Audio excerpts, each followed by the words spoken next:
Hello everyone, so today I will cover the Belgian Grand Prix 2023 race.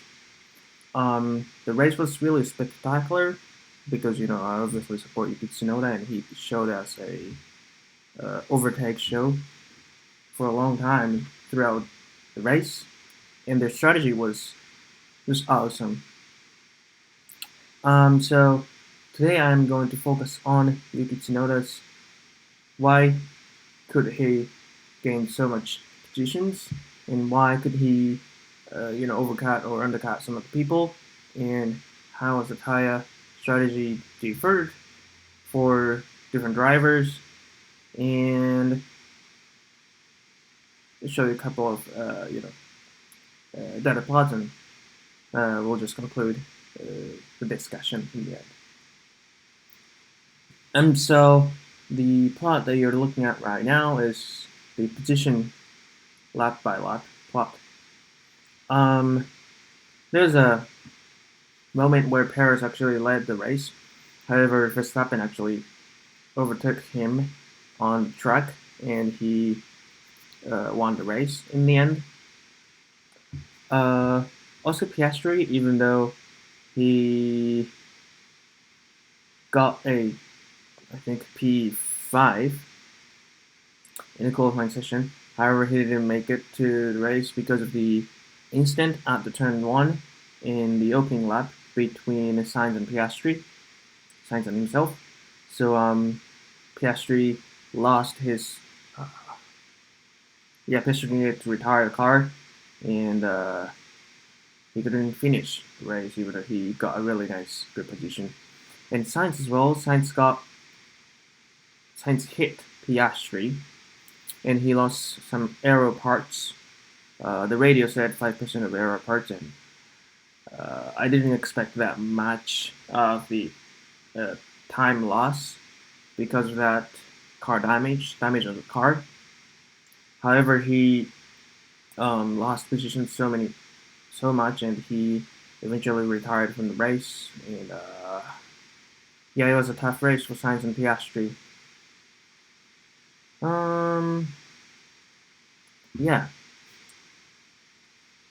So let's look at the truck temperature and air temperature analysis. So this session was actually the first time for them not to have rain. Qualifying, shootout, and sprint, they were all raining, and this was their first time going on a full dry track throughout the weekend. And however, the truck temperature didn't really massively change, even though it was slightly warmer than the other sessions. So quite many drivers went on medium tire or soft tire on dry tire, and there was actually a very small time frame where they had spitting on the track. However, it wasn't really affecting their grip, and nobody actually went into an intermediate or wet tire.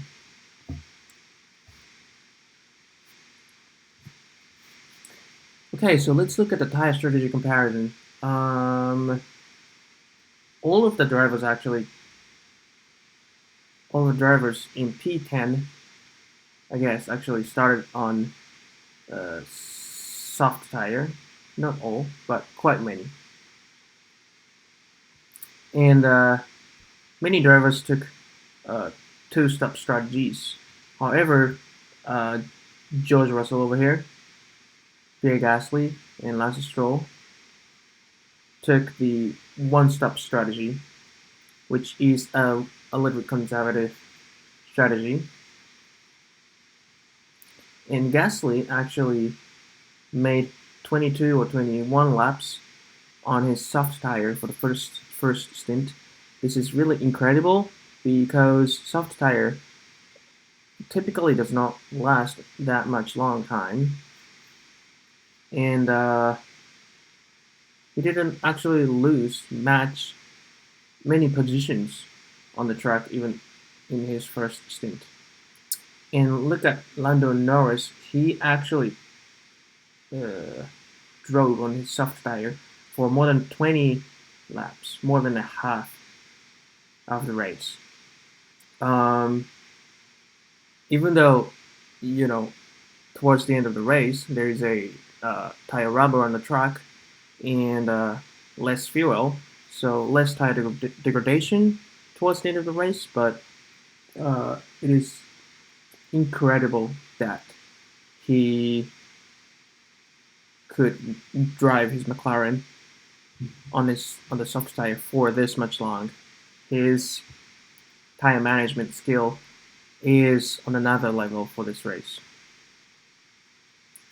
Um, Looking at the tire strategy, it looks like whoever drivers that picked up a soft tire in the end, including Lewis Hamilton, because Lewis Hamilton actually got the first time on his probably used medium.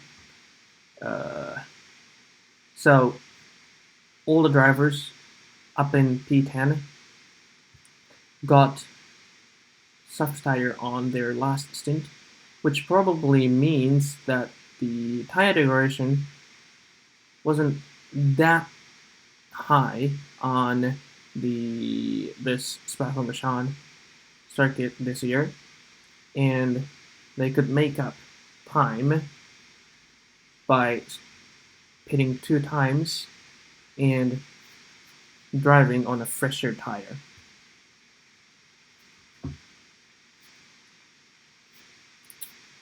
Yeah, so let's look at the battles between Tsunoda and Ocon at this time. Ocon picked up soft tire, medium tire, and then soft tire. Tsunoda picked up medium tire, then soft tire. Ocon actually made an overtake around, I guess, lap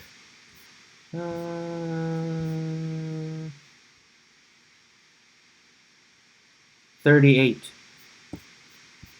on the truck, just right after the Camel Straight, over Yuki Tsunoda. So,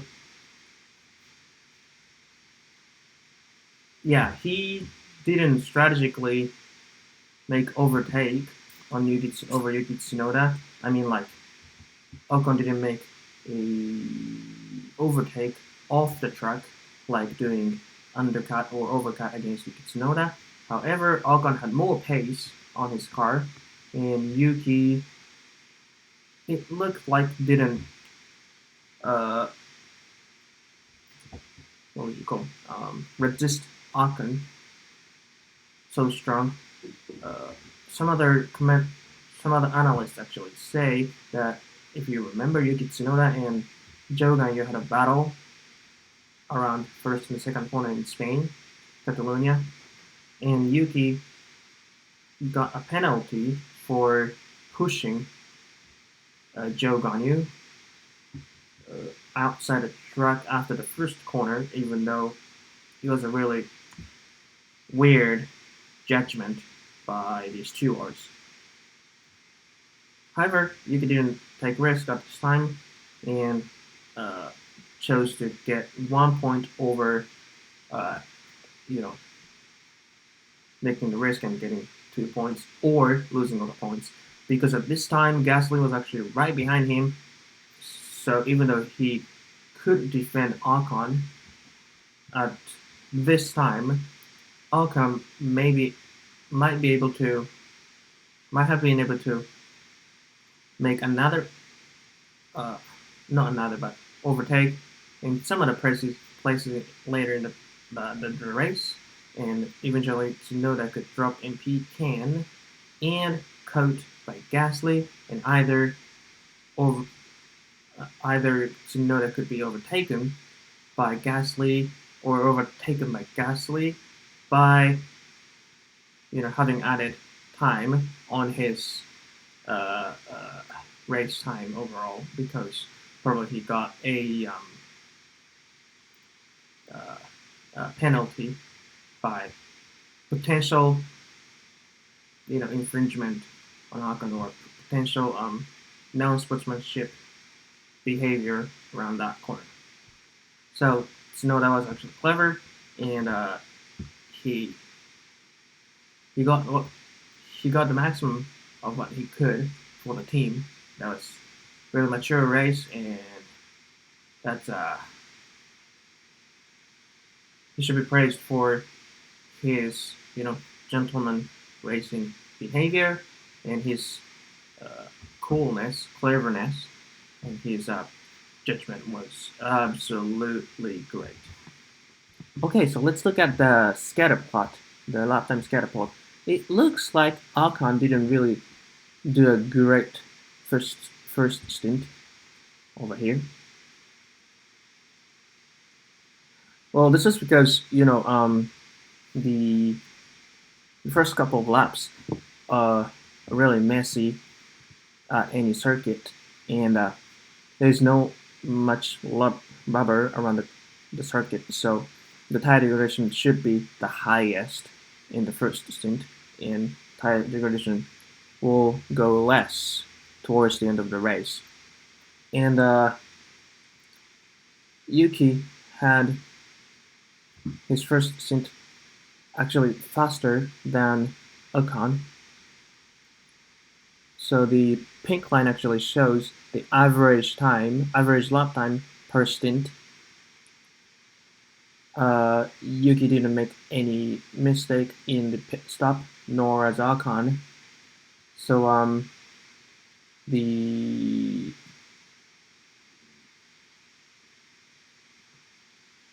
actual time difference between these drivers is the actual difference on track. Ocon didn't overcut or undercut Yuki at this time, and Yuki had a really nice first stint at this time. So let's look at the first stint for other drivers. They made one-stop strategy, and Stroll actually had a great first stint. And Gasly, even though on soft tire, he had another good stint. Let's look at the average lap time for these two drivers. They pretty much matched each other for the first stint, and as well as for the second stint. It's really incredible for them. Stroll actually drove just right behind Alonso when Yuki made a pit stop and was about to make an overtake, or was about to make another pit stop for Yuki Tsunoda to go on the third stint. Stroll was actually in the undercut range. However, he made a really good stint, and he drove faster. He drove faster lap time, so he actually didn't got undercutted by Yuki Tsunoda.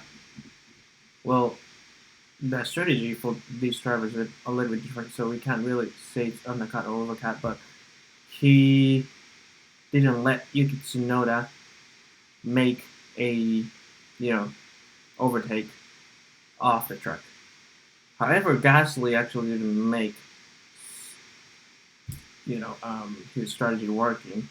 His strategy was working, but he lost a couple of positions in the opening lap, even though he was on a soft tire. So probably the reason why Gasly was on a soft tire in the first stint was, typically around Spa-Francorchamps, it's a really hot circuit to make overtakes. So he wanted to gain some positions in the opening lap by using the softer tire and the better grip on the start, and make some overtakes to maintain position, and get a better finishing position. And typically for these kind of drivers, boxing, pitting, and changing tire is a risk for them, because they need to care the lap times around the driver and the time gap around the drivers around that driver, and they have to manage the gap time and lap time twice more because they pit twice as they got to pit stop strategies. And there's more risks on the the process actually changing the tire because some pit crew can make mistakes and potentially lose some seconds, which is huge on a track. So if they want to really maintain the position, they often go on to a conservative strategy, which has um, less pit stop strategies. So Gasly didn't make it work. However, Stroll made it work for his tire strategy. So Ocon and Yuki Tsunoda in their second stint, they pretty much matched their pace. Yuki probably needed to have a little bit more pace to overtake or undercut Stroll. However, Stroll got much better pace, and Stroll didn't get much more pace. But since Yuki hit it and lost about 20 seconds on the pit stop, Yuki didn't have much pace to overtake Stroll on track or undercut and overtake Stroll off the track.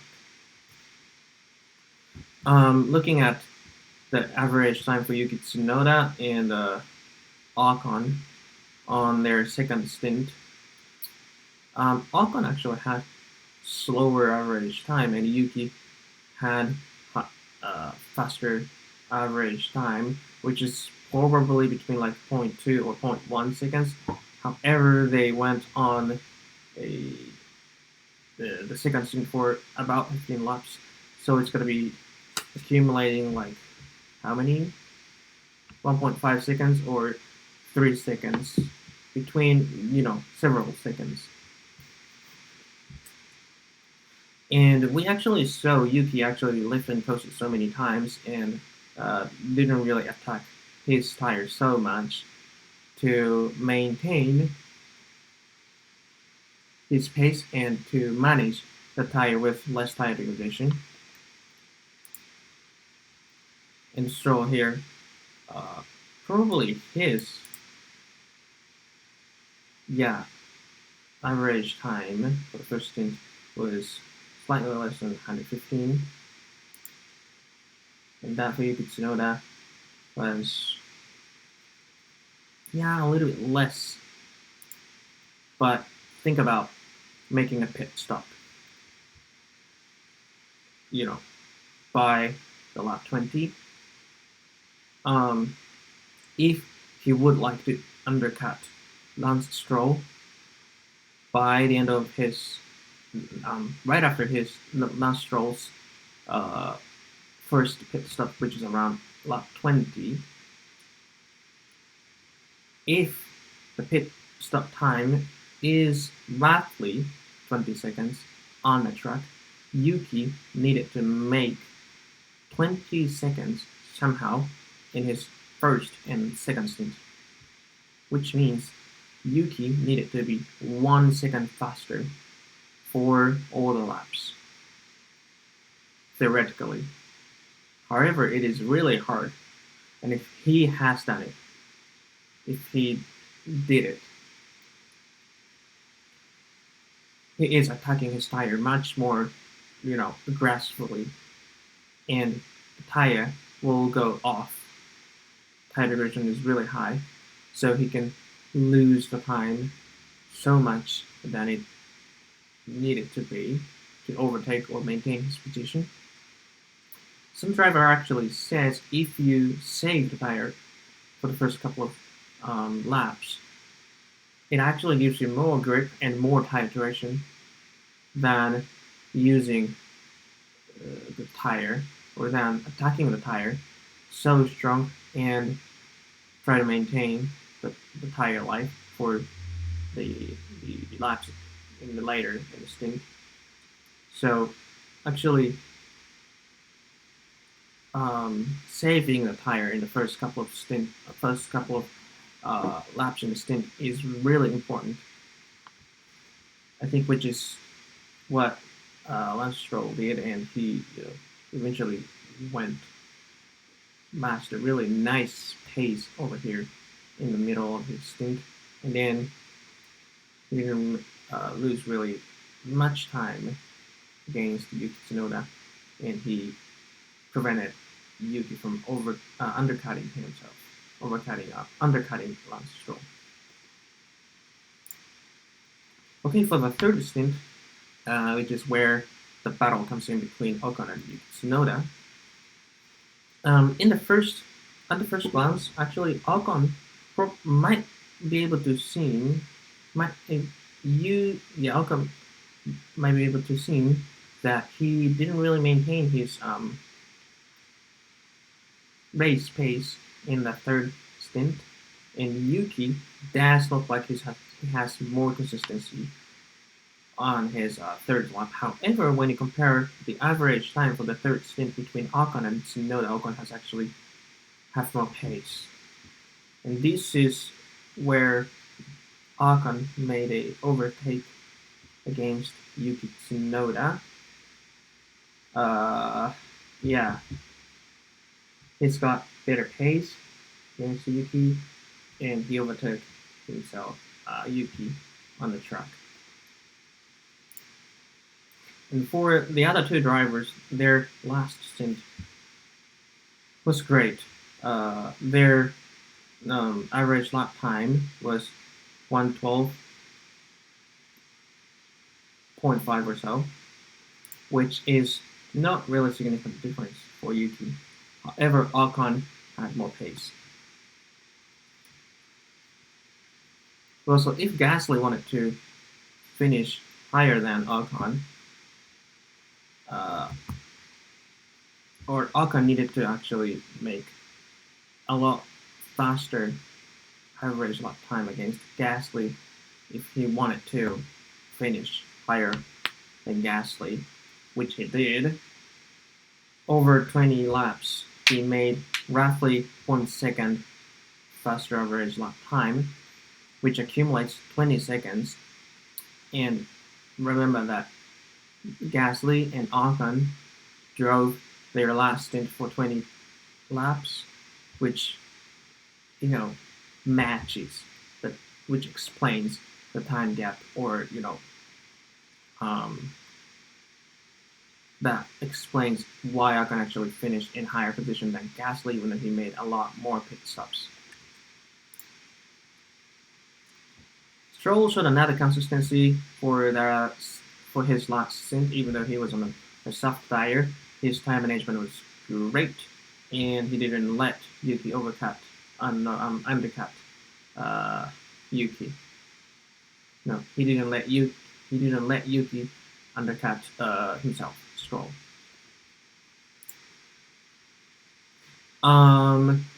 So to end this, discussion, Yuki did a really great job, and AlphaTauri did a really great job. The fastest car on the track was Red Bull, and then I guess, was it McLaren or Mercedes? Mercedes, Ferrari, and then Aston Martin, and then probably McLaren. So even though the AlphaTauri car wasn't the quickest, Yuki actually made it to P10, and clearly looking at the plots, Alpine cars were faster than AlphaTauri cars, even though this fact, Yuki actually didn't let Gasly to overtake Yuki Tsunoda himself. Well, this is probably because Gasly was actually trapped by, Alex Albon and some other slower cars, and since this is a track where overtaking is really hard. So Gasly driving right up behind another car, and getting the dirty air, and losing his tire is not really good for Gasly, and probably Yuki got benefit from this fact. And there are other multiple lucky moments or lucky factors for Yuki to get P10. However, Yuki let Ocon overtake himself and save the tire and save himself from time penalties. And then he showed time consistency for over the last stint. Showed a great tire management and things like that, which, was a really great job from Yuki. And he did what he could do at its best. Yeah. These are actually the plots that I made to compare their lap time variance and things like that. However, it doesn't really show much difference between these four drivers or two drivers that took the same strategy. Yeah. Well, the first thing we could learn from this discussion was Yuki followed his strategy and did what he could at his best. And the second is making overtake in the first lap, opening lap, and getting a clean air is a really great and is really helpful factor for drivers to maintain his position, even though his car was slow. And not attacking the tire, not using the tire so hard in the couple of laps after some drivers changed the tire is a really important factor for them to be consistent on a stint. Yuki did all of them, and of course he was partially lucky. Probably that's the reason why he got P10 and 1 point for the team. However, he proved that he can do that. He proved that he can manage the race and get points, get his job. Yeah, he's a lot mature, and his race was really impressive.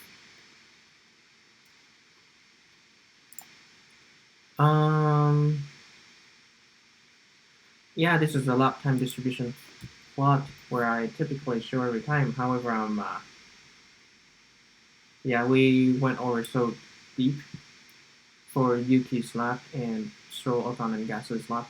So there's not much thing that I can say from this, but for it actually tended to that for drivers to get higher than P10, it seems like soft tire to pick up soft tire in their last stint was a key factor to push themselves up in the track. And yeah, we see a lot more yellow over this side, and we see a lot more red points on left hand side. That was it. Thanks for listening to me. If you have any comments or if you have any feedbacks on my video, just let me know and leave comments. Like and subscribe to my channel and like this video. And all the source codes and all the materials that I covered are shown or stored in the GitHub repository that's in the description. So visit those URL if you want to make any plots and things like that. Thanks for watching my video. Keep updated for Formula 1 race. It's going to be a summer break for a couple of weeks, so I may go over some other race and do analysis over them. So yeah, wait for another video, and thanks for watching. Bye.